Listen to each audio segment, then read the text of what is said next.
Evangelho, sexta-feira da quarta semana do tempo comum, hoje memória de Santa Águeda, Virgem Mártir. O Senhor esteja convosco, Ele está no meio de nós. Proclamação do Evangelho de Jesus Cristo, segundo São Marcos. Glória a vós, Senhor. Naquele tempo, o rei Herodes ouviu falar de Jesus, cujo nome se tinha tornado muito conhecido. Alguns diziam: João Batista ressuscitou dos mortos, por isso os poderes agem nesse homem. Outros diziam: é Elias. Outros ainda diziam: é um profeta, como um dos profetas.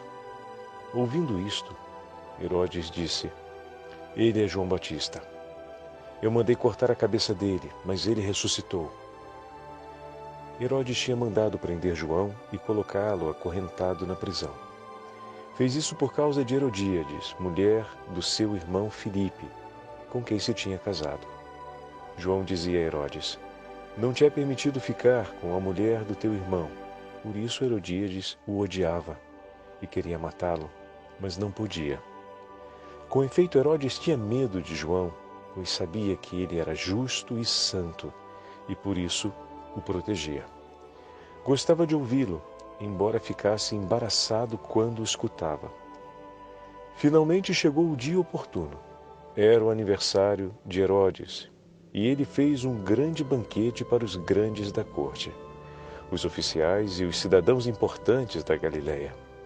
A filha de Herodíades entrou e dançou, agradando a Herodes e seus convidados. Então o rei disse à moça: pede-me o que quiseres, e eu te darei. E lhe jurou, dizendo: eu te darei qualquer coisa que me pedires, ainda que seja metade do meu reino. Ela saiu e perguntou à mãe: o que eu vou pedir? A mãe respondeu: a cabeça de João Batista. E voltando depressa para junto do rei, pediu: quero que me deis agora num prato a cabeça de João Batista. O rei ficou muito triste, mas não pôde recusar. Ele tinha feito o juramento diante dos convidados. Imediatamente, o rei mandou que um soldado fosse buscar a cabeça de João. O soldado saiu, degolou-o na prisão e trouxe a cabeça num prato e a deu à moça. Ela a entregou à sua mãe. Ao saberem disso, os discípulos de João foram lá, levaram o cadáver e o sepultaram. Palavra da salvação. Glória a vós, Senhor. Sexta-feira da quarta semana do tempo comum, hoje memória de Santa Águeda, Virgem e Mártir. Em nome do Pai, do Filho e do Espírito Santo. Amém. Queridos irmãos e irmãs, hoje a liturgia nos traz, no sexto capítulo do Evangelho de São João, a narrativa da execução de São João Batista, a morte, o martírio do precursor de nosso Senhor Jesus Cristo. Marcos faz a narrativa a respeito da execução do Batista a partir da admiração do coração de Herodes diante daquilo que era falado a respeito de Jesus. Então, a narrativa ela vem após a declaração de Herodes de ter matado a João Batista. A narrativa ela completa o significado da perplexidade do coração do rei Herodes. E o rei Herodes ouviu falar dele, de Jesus. Com efeito, seu nome se tornou célebre e diziam: bom, então estamos diante de alguém que ganha notoriedade.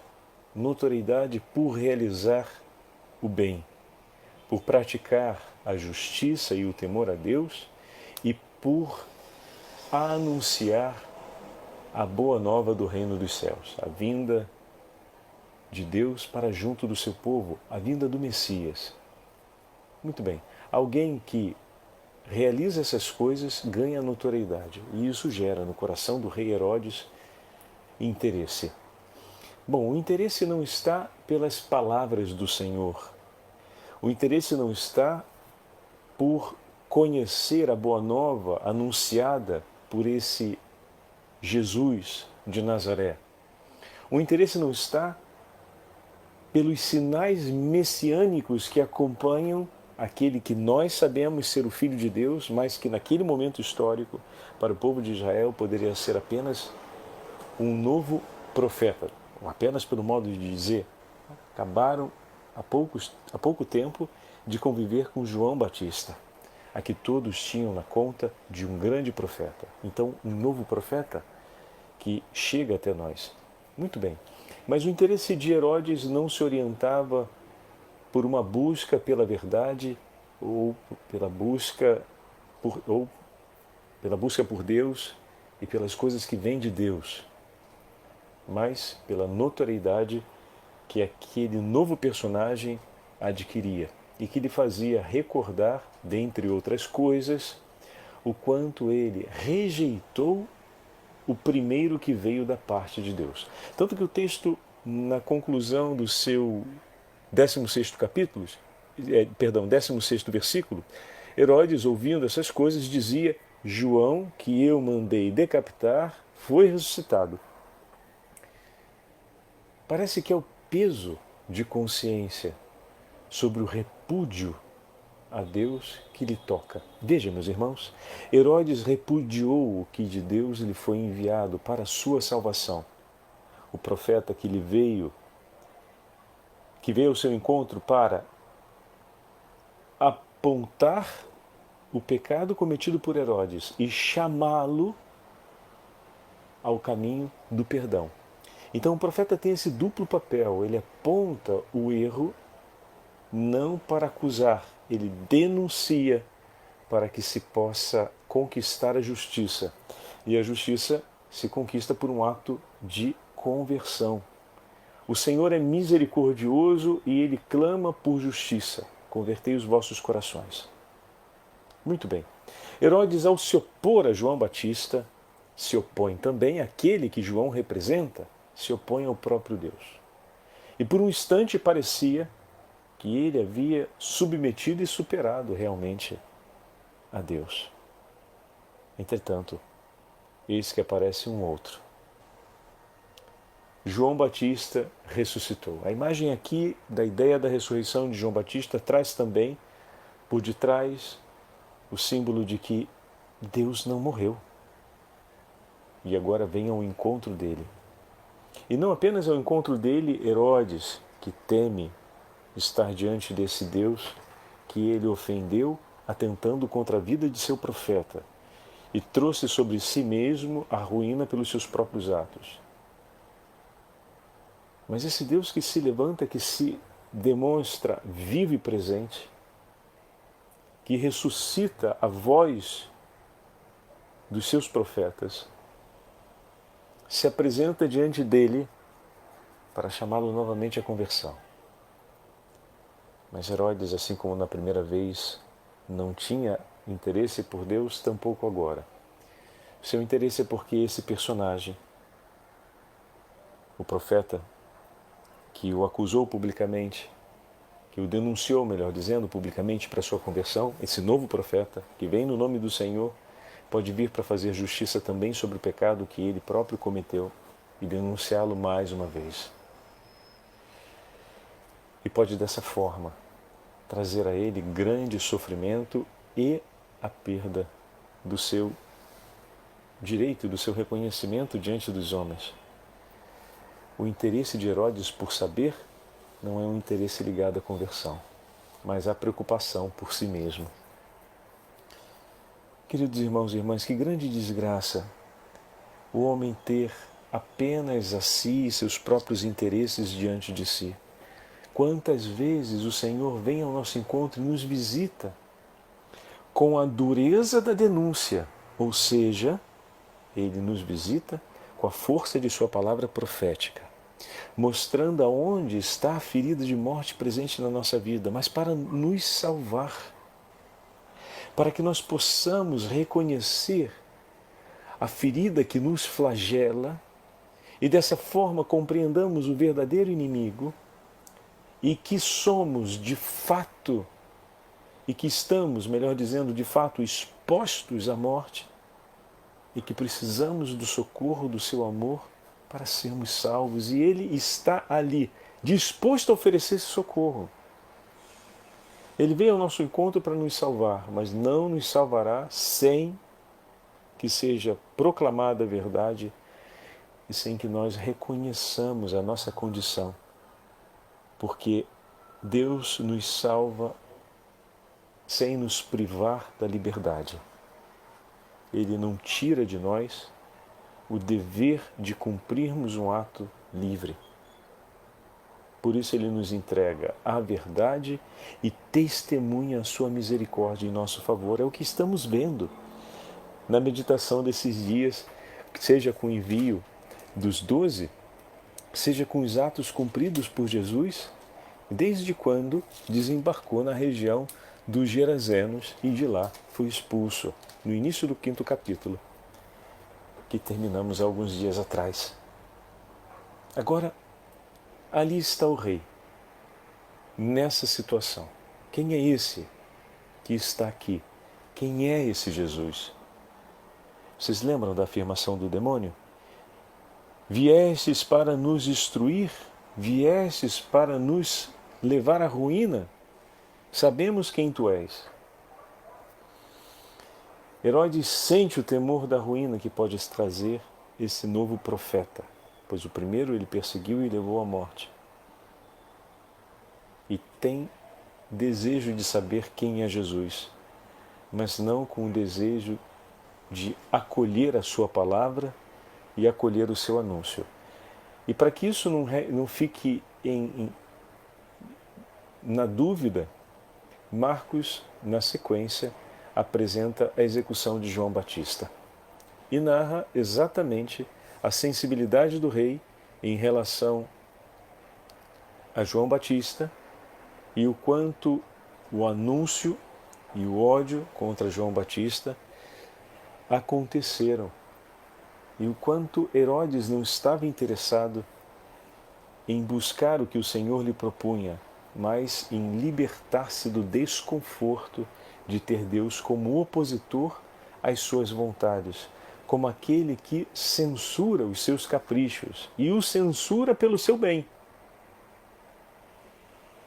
Mas para ele não haveria bem maior que não fosse cumprir as suas vontades e os seus caprichos. Que coisa, né? Nós vemos essa experiência, por assim dizer, herodiana em tantos lugares diferentes e às vezes, meu irmão, minha irmã, o nosso coração parece que se sente atraído a também, em alguns momentos, cumprir esse mesmo capricho herodiano. Diz São Marcos, no versículo 17, Herodes com efeito mandara prender João e acorrentá-lo no cárcere por causa de sua mulher, irmão de Filipe. Sua mulher, que era a mulher de seu irmão Filipe, perdão. Pois ele se casou com ela, então era um casamento ilegítimo, ele havia tomado para si a mulher repudiada pelo seu irmão, enfim, não era lícito. E Herodíades odiava profundamente João Batista por isso, porque provavelmente, ao permanecer com Herodes, teria um prestígio e uma posição dentro da sucessão dinástica muito mais relevante. Enfim, prescindir dos dados históricos relacionados a esse contexto do matrimônio ilegítimo de Herodes, uma coisa é certa: assim como o ódio cega o coração daquele que se torna presa dele, o ódio também, sendo acolhido e aceito, pode levar a cegar aqueles com quem ele se relaciona.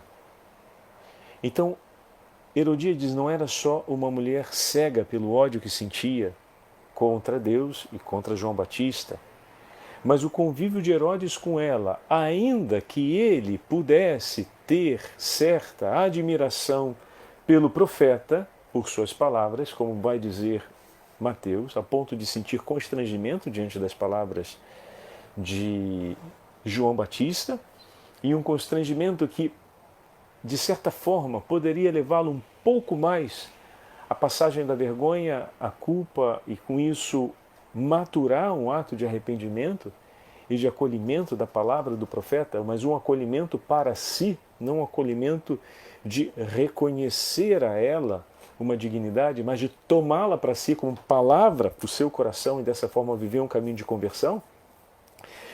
Essa possibilidade que existia ali, ao conviver ao lado, ao escolher permanecer ao lado de uma mulher completamente tomada pelo ódio, a tendência de Herodes foi de rejeitar até mesmo pouco que apreciava e que lhe causava constrangimento de João Batista. Meu irmão e minha irmã, falando de maneira muito clara, não somos imunes àquilo que faz mal à nossa alma. Então, se certas coisas vão entrando no nosso convívio, se nós vamos permitindo que certos vícios ou certas disposições contrárias à inspiração divina nos acompanhem de perto cotidianamente, mais cedo ou mais tarde nós vamos começando a sofrer os efeitos disso e o peso. Por exemplo, vou pegar um exemplo um pouco mais distante da gente. Tem um hábito terrível, vicioso, um hábito que não é bom, na Itália e em alguns países da Europa, que é bestemiar, que é dizer uma ofensa contra o nome de Jesus e o nome de Maria. Para a gente seria um palavrão muito, digamos assim, cabeludo, muito forte, né? Muito pesado. Lá eles vão além.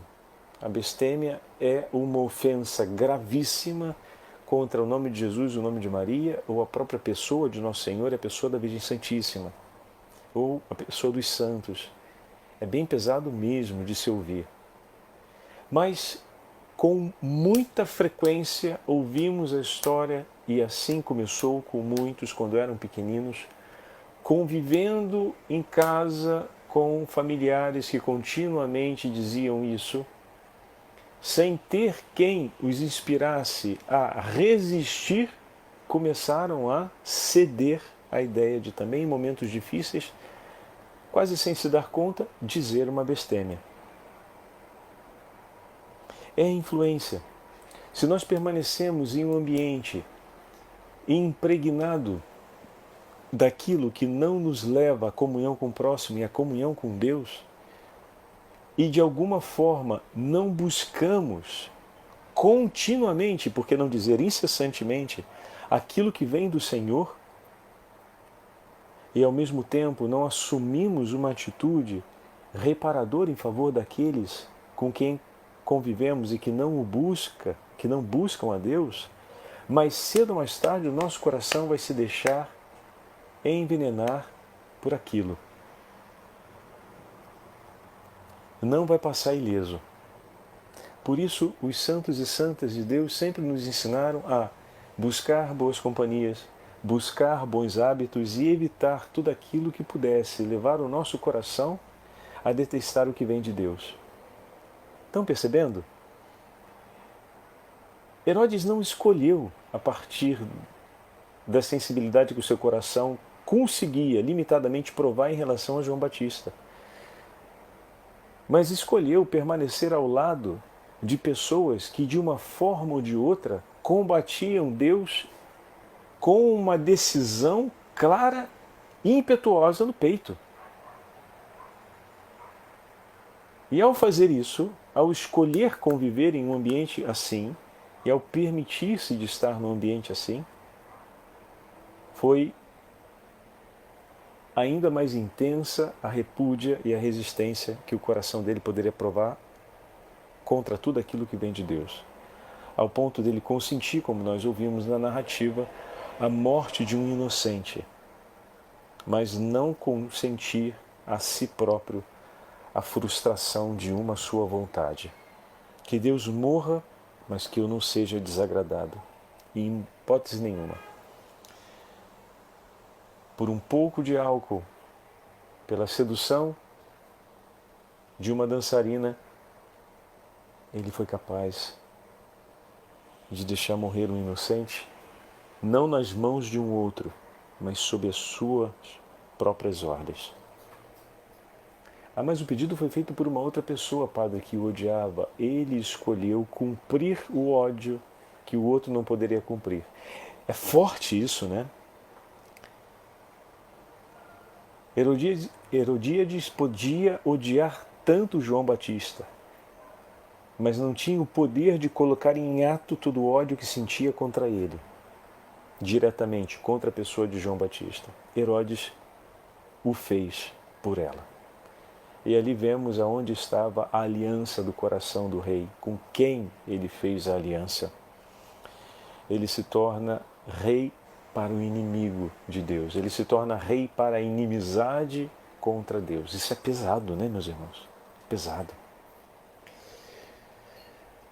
E é importante que tenhamos presente diante de nós isso. Não há um espaço, por assim dizer, quando fazemos uma escolha, a não nos importarmos com o que vem de Deus. Não é que existe um hiato, né? Um vazio ali, um limbo de indiferença, que a gente vê mais ou menos aonde a bolinha vai parar para depois botar ela em movimento novamente. Não.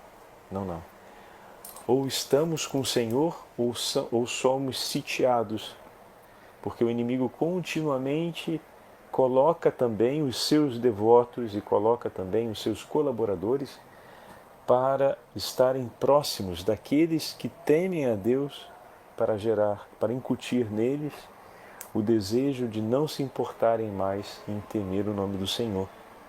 E com isso se tornarem